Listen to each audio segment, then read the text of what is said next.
Assalamualaikum warahmatullahi wabarakatuh. Perkenalkan, nama saya Alif Rahman dengan NIM 4100240039.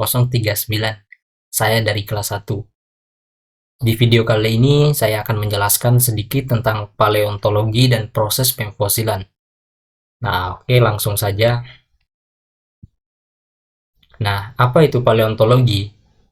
Paleontologi berasal dari bahasa Yunani, yaitu paleon yang berarti tua atau yang berkaitan dengan masa lalu. Lalu ontos yang berarti kehidupan atau hidup, dan logos yang berarti ilmu.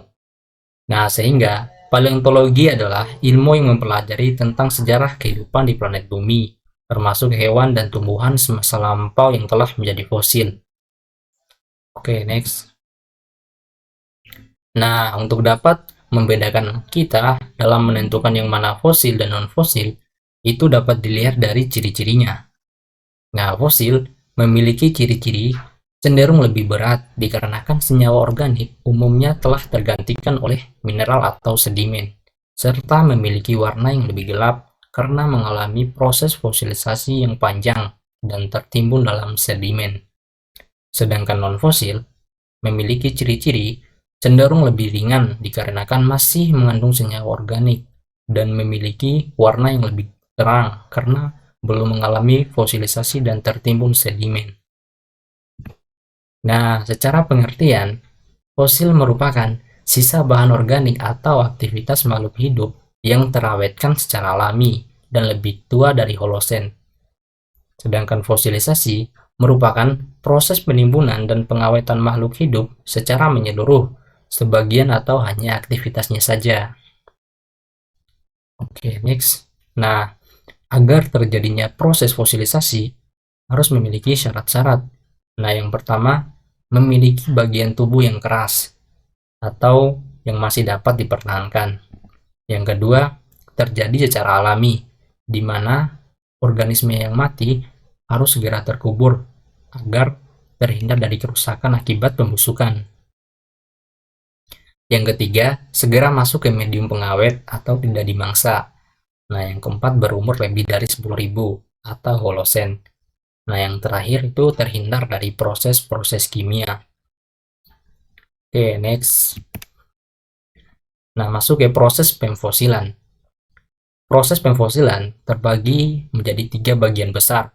Yang pertama, ada tak termineralisasi. Yang kedua, termineralisasi. Yang ketiga, ignofosil.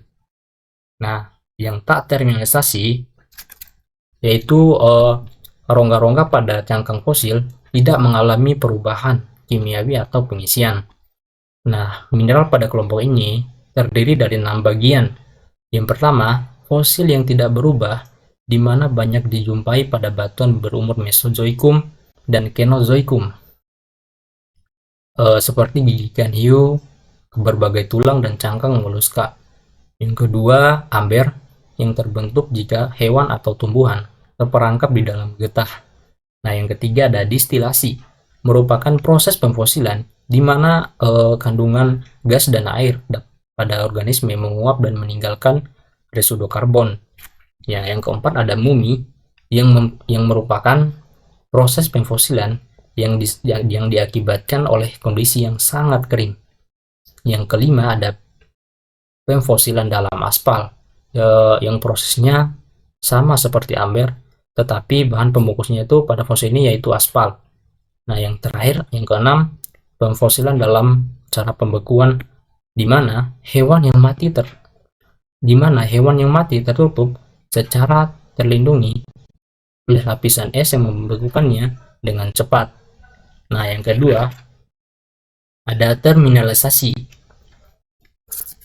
Termineralisasi yaitu fosil yang termasuk kelompok ini mengalami penambahan atau pengurangan atau penggantian zat penyusunnya.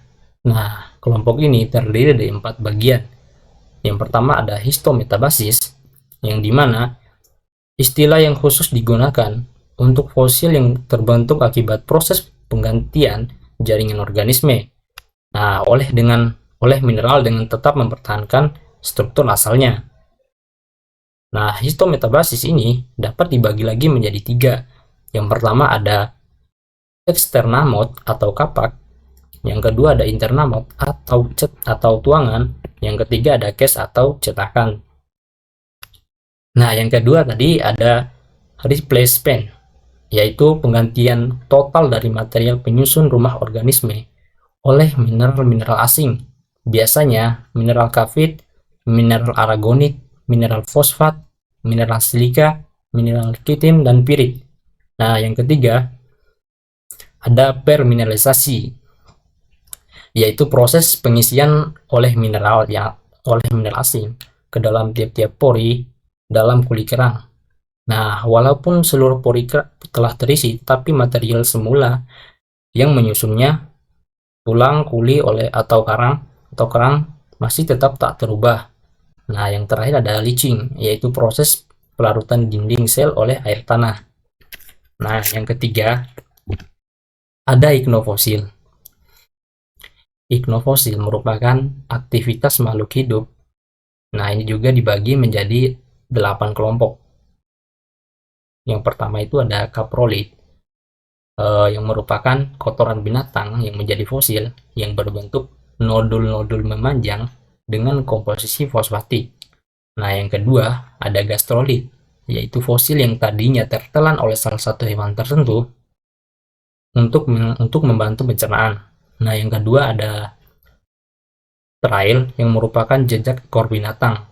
Nah, yang keempat ada track, yaitu jejak kuku binatang. Yang kelima ada footprint, yaitu jejak kaki hewan yang menjadi fosil. Nah, yang keenam ada burrow, yaitu lubang yang dibuat oleh organisme untuk mencari mangsa dan hidup. Yang ketujuh ada boring, yaitu lubang yang digunakan untuk makanan. Nah, yang terakhir yang kedelapan ada tube, yaitu lubang hasil aktivitas organisme yang berbentuk pipa atau tabung. Nah, adapun sedikit tambahan materi, yaitu fosil index. Fosil-fosil yang digunakan sebagai indikator untuk menentukan atau mengidentifikasi suatu periode geologi tertentu dengan syarat-syarat. Yang pertama, mudah dikenali dan diidentifikasi. Yang kedua, memiliki rentang umur yang cenderung pendek. Yang ketiga, memiliki persebaran geografis yang luas. Nah, setelah mempelajari tentang pengertian dan jenis-jenis fosil, adapun kegunaan dari fosil, yaitu yang pertama, Nah, ini dia kegunaan dari fosil. Yang pertama, menentukan umur relatif batuan dengan artinya yang dimana lapisan sedimen yang mengandung fosil tertentu dikatakan terbentuk pada waktu binatang yang membentuk fosil itu hidup. Nah, yang kedua ada korelasi biostratigrafi, yang dimana menghubungkan antara dua atau lebih unit batuan yang berada pada tempat yang berbeda dan mempunyai kesamaan umur. Nah, batuan-batuan yang mengandung fosil yang sama dikatakan mempunyai umur yang sama, sehingga batuan yang mengandung fosil dan umur yang sama dan berasal dari tempat yang berbeda dapat dikorelasikan. Lalu ada yang ketiga, data pendukung kegiatan eksplorasi. Nah, yang keempat, mengetahui evolusi makhluk hidup, di mana fosil ini dapat merekod sejarah fosil proses evolusi makhluk hidup dari masa lampau hingga masa kini. Lalu yang terakhir, membantu studi fasies dan penentuan lingkungan pengendapan. Nah, sekian materi singkat dari saya. Semoga dapat dipahami dan bermanfaat untuk kita semua. Terima kasih atas perhatiannya. Assalamualaikum warahmatullahi wabarakatuh.